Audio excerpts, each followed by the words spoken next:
پشتی رژه کرونای لدهوک زیده بوی.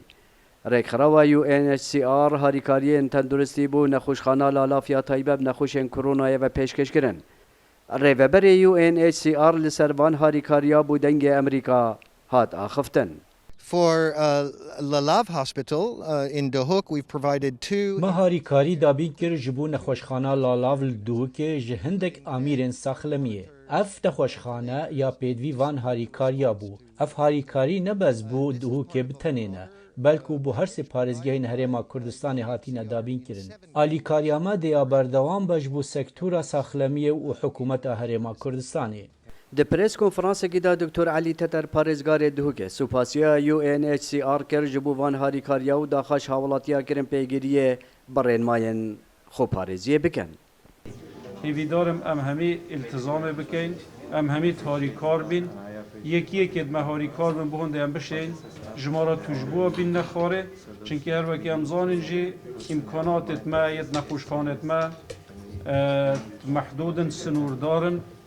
نابیتن اگر جمارل و پتر لبهتن ام دناچار بیم پاشوی گاوه بریارت پیچه که دجوارتر ور بگیرین یعنی جی پتر هاتو چو آزادی و هندک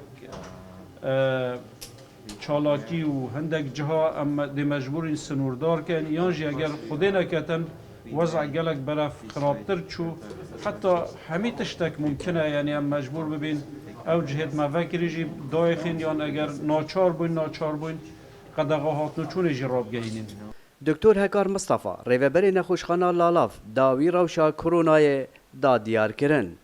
روشا کرونا اینو که کو پلا دوی سر حرم کردستانی پارێزگاه دوی که وگرد که کو اف پلا وک دیار بوی بما حتی که کو دجوارتر بوش پلا دیا کو یا ما حیبای آزادیش بر هنده کو بسبب هندی که جماره که زورا نخوشخانه بهن نواندن و فایبر نخوشخانه ناف سنتر باجری دا و حتی نکنی که 34 نخوش سر امیر سیپا به هناسدان دست کردن دیگه جماره که دیا زورا نخوشه که اگر روشه و باش بیت ام روانات یعنی بوه نخوشخانه لالاف نکامته ادلای که دیه آخفتنا خدا دکتر هکار بحثا دانان واکسینه و مفایوه کر چه واکسینین یعنی تو چه واکسینه چه ویروسی دانی اکید دي رياكشن كبير خلال 24 11 48 ساعة احتمالات هاي حرارتك ولا شيء تبيشت أبي شيء نورمال بالعكس سبت شيء باشا رياكشنات شيء بيت يعني إيميونيتي تا شول كت كودي منع عبوت شيء بيتن كم ترسي سر فاكسينين الهمي دنيا فاكسين دانن أصلا ريك يكم